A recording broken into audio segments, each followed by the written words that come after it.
Welcome to current GK academy students. Today 6 September 2020 है और 6 September 2020 के जितने भी इंपॉर्टेंट क्वेश्चन बनेंगे उस पर हम डिस्कशन करेंगे। कुछ क्वेश्चन पे डीप में चलेंगे, कुछ को डायरेक्ट देखेंगे। वीडियो को पूरा देखना है। अगर पूरा देखने के बाद अगर ये वीडियो आपके लिए हेल्पफुल लगे तो please like share and subscribe जरूर करें। तो चलिए क्वेश्चन नंबर 1 से स्टार्ट करते हैं। हाल ही में बजाज अलायंस ने निम्न में से किसे अपना ब्रांड एम्बेसडर बनाया है? तो किसे बनाया है ब्रांड एम्बेसडर? अभी आयुष्मान खुराना जो एक्टर है उसको बजाज एलियंस है, उन्होंने अपना ब्रांड एम्बेसडर बनाया है। इसमें क्या रहता है, जो निजी क्षेत्र की जो जीवन बीमा कंपनी है Bajaj aliens life insurance company limited ने बॉलीवुड अभिनेता है वो आयुष्मान खुराना को अपना है वो नया ब्रांड एम्बेसडर बनाया है।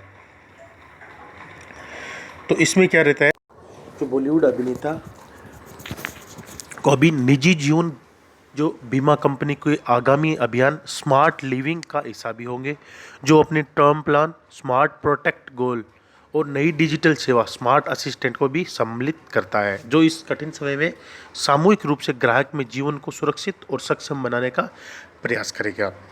तो बजाज एलियंस जो लाइफ इंश्योरेंस कंपनी है उसके लिमिटेड के एमडी और सीईओ कौन है? तरुण चुंग। कौन है? तरुण चुंग है वो इस बजाज एलियंस लिमिटेड के सीईओ और एमडी है। नेक्स्ट क्वेश्चन चलते हैं। हाल ही में स्पोर्ट्स बुक ब्रांड के क्रिकेट एम्बेसडर किसे बनाया गया है? तो किसे बनाया गया? अभी डेविन ब्रावो। कौन है? डेविन ब्रावो को अभी हाल ही के अंदर जो स्पोर्ट टॉप है उसका स्पोर्ट्स बुक ब्रांड के क्रिकेट एम्बेसडर बनाया है। ये कौन है? Devin Bravo. ये वेस्ट इंडीज़ के क्रिकेट आइकन पहले क्रिकेट एम्बेसडर बन गए हैं और Isle of Man betting group सेल्ट मेन्स ने वेस्ट इंडीज़ क्रिकेटर को अपनी प्रमुख स्पोर्ट्स बुक के लिए एम्बेसडर बनाया है। जो डेविन ब्रावो वेस्ट इंडीज़ के लिए क्रिकेट के सभी फॉर्मेट्स में हिस्सा रहे हैं।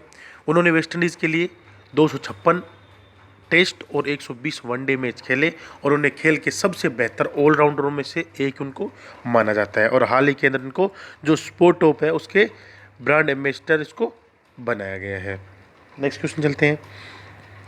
हाल ही में launch the little book of green nudes book निम्न में से किसने लॉन्च किया? तो किसने लॉन्च किया? अभी संयुक्त राष्ट्र ने। संयुक्त राष्ट्र ने हाल ही के अंदर क्या किया है?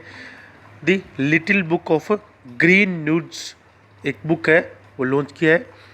तो इस जो का नया प्रकाशन है वो जारी किया। ये नया प्रकाशन दुनिया भर में लगभग 200 मिलियन छात्रों को पर्यावरण के अनुकूल आदतों और हरियाली जीवन शैली को अपनाने के लिए प्रोत्साहित करने के लिए इस प्रोग्राम को लॉन्च किया गया है। जो the little book of green nudes है ये व्यवहार विज्ञान और के सिद्धांत पर यूएनईपी की पहल है। ये मानवीय कार्यों और उन्हें कैसे बदला जाए पर केंद्रित है। इस पुस्तक में 40 तैयार किए गए नए शामिल हैं। सरल उपाय जो हरे रंग के विकल्पों को अपनाना ज़्यादा आसान बनाते हैं। इन उपायों को विश्वविद्यालयों द्वारा छात्रों और कर्मचारियों को अधिक स्थायी व्यवहार अपनाने के लिए प्रोत्साहित करने के लिए उपयोग किया जाता है। तो हाल ही के अंदर संयुक्त राष्ट्र ने इसको लॉन्च किया है। नेक्स्ट क्वेश्चन चलते हैं। हाल ही में आई रखवाली ऐप निम्न में से किस सरकार ने लॉन्च किया है? तो किस सरकार ने किया है? अभी हाल ही के अंदर पंजाब सरकार ने क्या किया है? एक राज्य में हरियाली बनाए रखने के लिए और पंजाब में पर्यावरण संरक्षण के लिए आई रखवाली ऐप को लॉन्च किया। इस ऐप को राज्य सरकार विकसित पंजाब में पर्यावरण को बनाए रखने और प्रक्रिया में लोगों के हितधारकों को जोड़कर रखने के प्रयास से तैयार किया गया है। जो आई रखवाली है ऐप लोगों को अधिक से अधिक पेड़ लगाने और ग्रीनरी सेवियर्स बनने के लिए भी प्रेरित करेगा। इस ऐप का इस्तेमाल पेड़ों की अवैध कटाई के साथ साथ जंगलों को किसी भी नुकसान को सूचना संबंधित वन प्रभावित अधिकारी के संज्ञान में मामला लाने के लिए भी किया जा सकता है। इस तरह राज्य इस प्रक्रिया में लोगों को एक हितधारक बनाकर अपने वन की सुरक्षा सुनिश्चित कर सकेगा। तो पंजाब सरकार ने की है। तो जो पंजाब की जो मुख्यमंत्री है वो कौन है? कैप्टन अमरिंदर सिंह। कौन है? कैप्टन अरविंदर सिंह है। और राज्यपाल कौन है पंजाब के? पीवी सिंह बदनौर। कौन है? पीवी सिंह बदनौर है और पंजाब के राज्यपाल है। नेक्स्ट क्वेश्चन चलते हैं। और आपको पता है राजधानी कौन सी है पंजाब की? तो चंडीगढ़। नेक्स्ट क्वेश्चन चलते हैं। हाल ही में अंतर्राष्ट्रीय चैरिटी दिवस कब मनाया गया? तो कब मनाया गया? अभी 5 सितंबर को चैरिटी दिवस है वो मनाया गया। 5 सितंबर को चैरिटी दिवस, इसको क्या बोलते हैं? इंटरनेशनल डे ऑफ चैरिटी, जो संयुक्त राष्ट्र द्वारा हर साल 5 सितंबर को वैश्विक स्तर पर अंतर्राष्ट्रीय चैरिटी दिवस मनाया जाता है।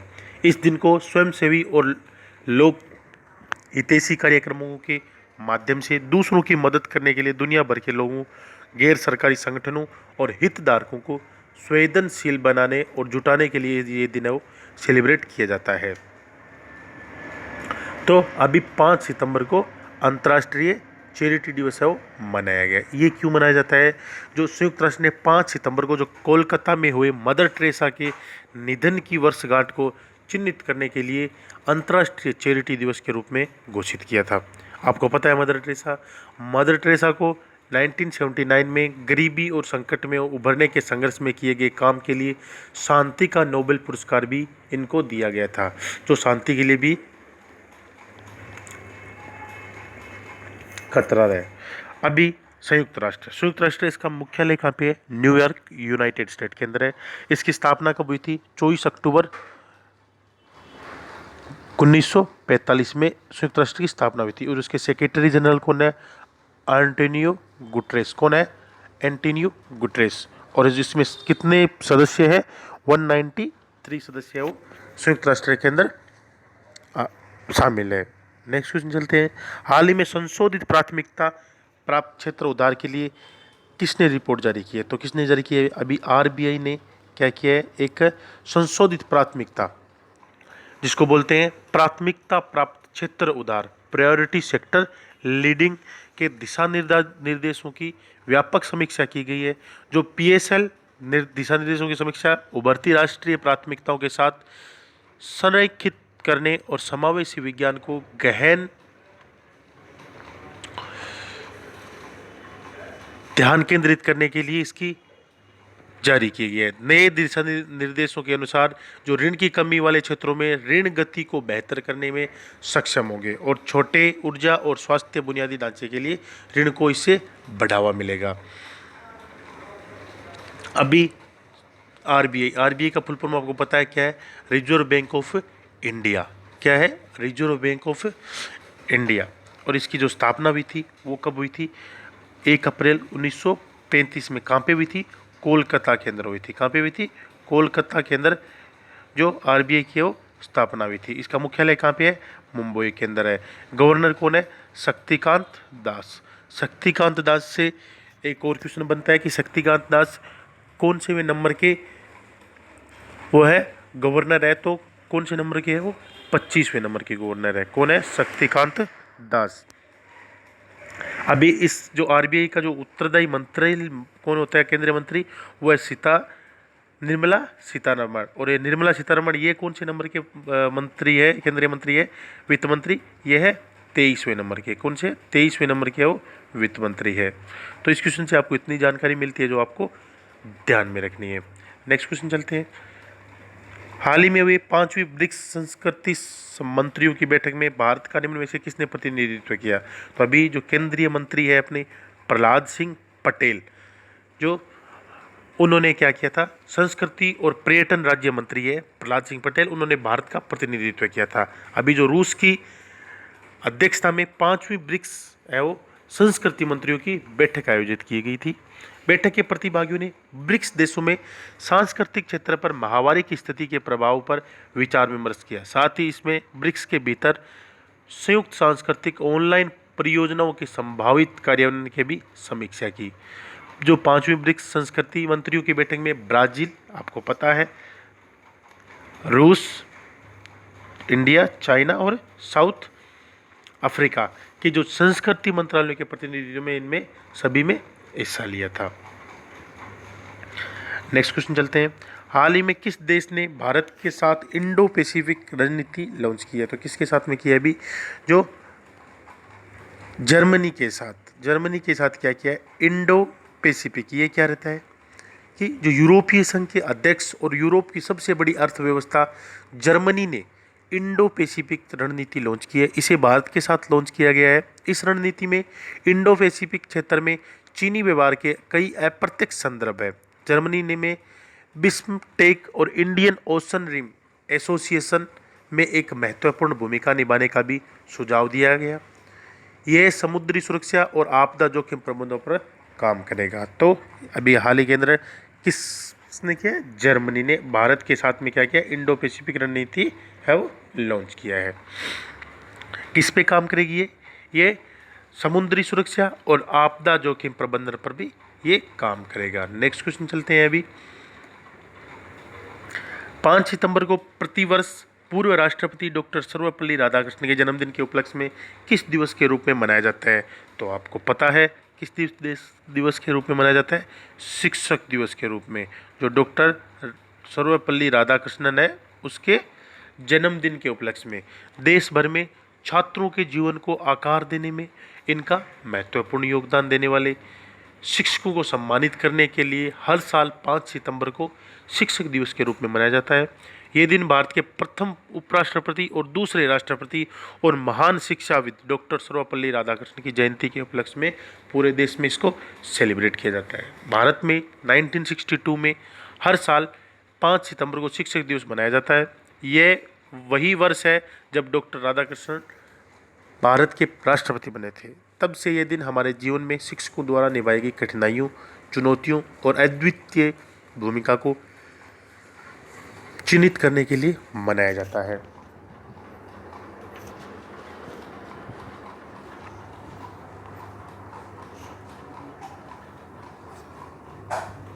नेक्स्ट क्वेश्चन चलते हैं। हाल ही के अंदर नेपाल में के वित्त मंत्री ने अपने पद से इस्तीफा दे दिया है, तो उनका क्या नाम है? तो आपको पता है अभी नेपाल की जो अर्थव्यवस्था है वो बहुत ही बिगड़ चुकी है, हालात बहुत ख़राब है वहाँ के। तो वहाँ के जो वित्त मंत्री है डॉक्टर युवराज खातीवाड़ा, कौन है? युवराज खातीवाड़ा है। उन्होंने नेपाल सरकार से वित्त मंत्री के पद पे वो कार्यरत थे और उन्होंने हाल ही के अंदर क्या कर दिया है? इस्तीफा दे दिया है। क्यों दे दिया है? क्योंकि नेपाल की जो स्थिति है वो बहुत ही दयनीय है। नेक्स्ट क्वेश्चन चलते हैं। चेन्नई सुपर किंग्स के किस खिलाड़ी ने आईपीएल 2020 से अपना नाम है वो वापस ले लिया है? तो किसने ले लिया है? अभी जो हरभजन सिंह है उन्होंने आईपीएल से जो अभी नेक्स्ट ईयर है वो यूएई के अंदर, हमने इस पे बहुत अच्छी तरीके से चर्चा किया था। आपको चाहिए तो 3 से 4 दिन का पहले का आप वीडियो देख सकते हैं जिसके अंदर यूएई के बारे में, आईपीएल कब होगा, कितनी टीमें होंगी, कौन भाग ले रहा है, उसमें वो आपको मिल जाएगा। तो अभी जो चेन्नई सुपर किंग्स के प्रमुख गेंदबाज है हरभजन सिंह, उन्होंने कोरोना काल में यूएई में होने जा रहे आईपीएल में टीम के उपकप्तान सुरेश रैना के बाद हटने वाले दूसरे खिलाड़ी बन गए हैं।